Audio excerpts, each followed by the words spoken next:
Inside PressBox is presented by Friedmont Mortgage. Don't make a 30-year mistake by choosing the wrong lender. Go to Friedmont.com now for all of your mortgage needs.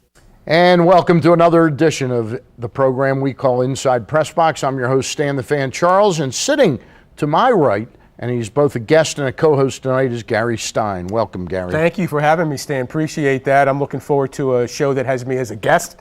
But seriously, Stanley, we'll take a look at a video package from our friends with Monumental Sports and Entertainment that features the Washington Caps. And we'll also have our Inside PressBox reporter, Derek Wattay, take a look at the festivities around opening day. But first, he covers the Ravens for PressBox almost 24/7, and he's penned the cover story for the April edition of PressBox, which inspired our photo of the week, but more on that later. Joe Platania's cover story is entitled, Rebuilding the Defense. He joins us now to talk about his story. And Joe, we welcome you to the show as usual, and threw a curveball with you here with Gary Stein. Well, it's great to have Gary here, because he's been part of the Baltimore media scene for as long or maybe longer than I have, so it's great to have him here. I think Joe's only one of two people that's ever, haven't you been to every single Ravens practice ever? Just about. Just about, yeah. Just about. I think he missed one. Back in 98. But Joe, seriously, all kidding aside, the team has embarked on something that they really have not had to do since they drafted Ray Lewis and a couple of those guys, Rob Burnett, and then they had Tony Siragusa and Sam Adams. They've really had to rebuild this defense on the fly, but it looks like they've done it with some semblance of real thought on this. Yes, a very careful, prudent approach that the Ravens took to it. And prudent was a word that Steve Bisciotti used at the end-of-season press conference, that he knew that the team, as is usually his won't make a big free agent splash with the big names. I mean, names like James Harrison were being thrown around and names like that. But the Ravens wanted to get guys that would help them, pieces that would fit, the old right player, right price philosophy, with guys who were around 29, 30 years old in the mid-level of their careers, drafted in either 2005 or 2006. Of course, Rolando McClain is a bit of an exception to that, but the other four guys, right around the same area, the same football kind of demographic, and they think they can get several good years out of these guys even before they embark on the draft. And you can bring in guys, a piece fits here and a piece fits there, but how will they replace the leadership and the spirituality, that intangible off the field stuff, not the physical play, but the intangibles that they're going to be missing with guys like Lewis and Reed? Well, they still have some veterans there in the person of Haloti Ngata and Terrell Suggs. Ngata might be a bit laid back for that kind of role, even though he is as ferocious on the field as anybody. It might be up to T-Sizzle to take on that mantle.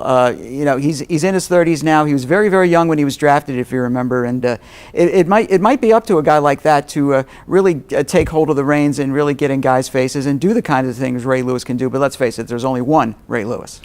Tell me a little bit about Michael Huff, the safety. Apparently, you wrote that Ozzie wanted him several years ago in that draft. Here's a guy who's played pretty much for his entire career for a losing organization with Oakland.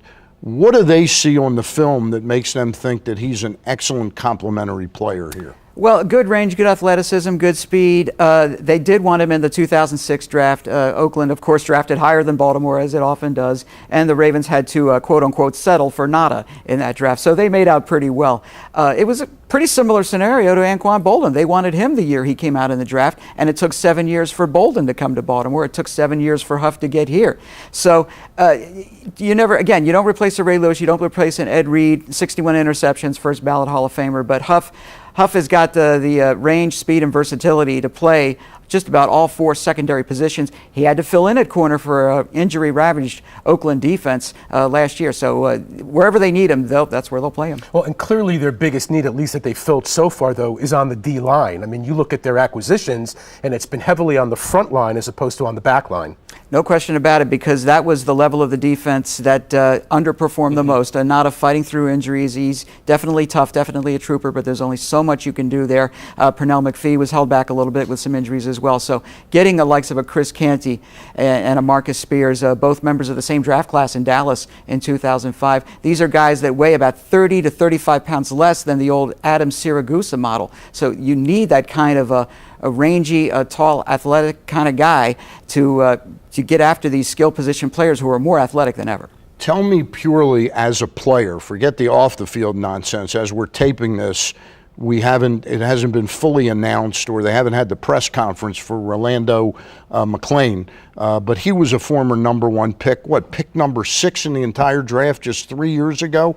As a player out of Alabama, what did they think of him back then?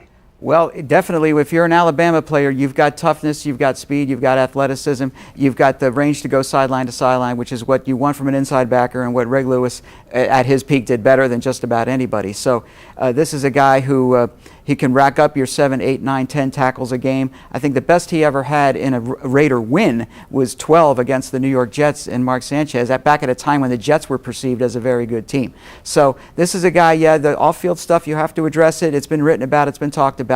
But this is a guy that Ozzie, he has that Alabama connection. He knows what you're going to get from a Crimson Tide player, and they certainly hope he can shore up an inside linebacking core that needs some holes to be filled. Joe, I know your story is not about the offense, it's about the defense, but there are two glaring places on the offense right now, and you cover all sides of the team. The wide receiver to replace Anquan Boldin, and what do we do at left tackle? Yeah, left tackle, I don't think you're going to see Bryant McKinney back with the Baltimore Ravens. I'm just throwing it out there. I don't think it's too much of a bold prediction there. I know San Diego's made a preliminary inquiry. Of course, San Diego went through Jared Gaither just like Baltimore did. But it looks like we're going to have to wait until probably early May to see what happens with McKinney. As far as a wide receiver, maybe you draft one. They got 12 picks, and maybe you go after somebody who's left in free agency, even though right now, even though we're early in the free agent signing period, it's like Christmas Eve. Everything's picked over. All the bargains are gone. All the best stuff's gone. But a good, rangy, athletic, a good blocking possession receiver, what Anquan Boldin was, that's something that's going to be hard to replace. Joe, again, we thank you for coming in. And again, the cover story is Rebuilding the Defense, and it hits the newsstands this week. Joe, thank you. When we return, we'll take our first look at a Caps player profile you won't want to miss, and an interview with a great guest, me, when we return. Inside PressBox is presented by Friedmont Mortgage. Don't make a 30-year mistake by choosing the wrong lender. Go to Friedmont.com now for all of your mortgage needs.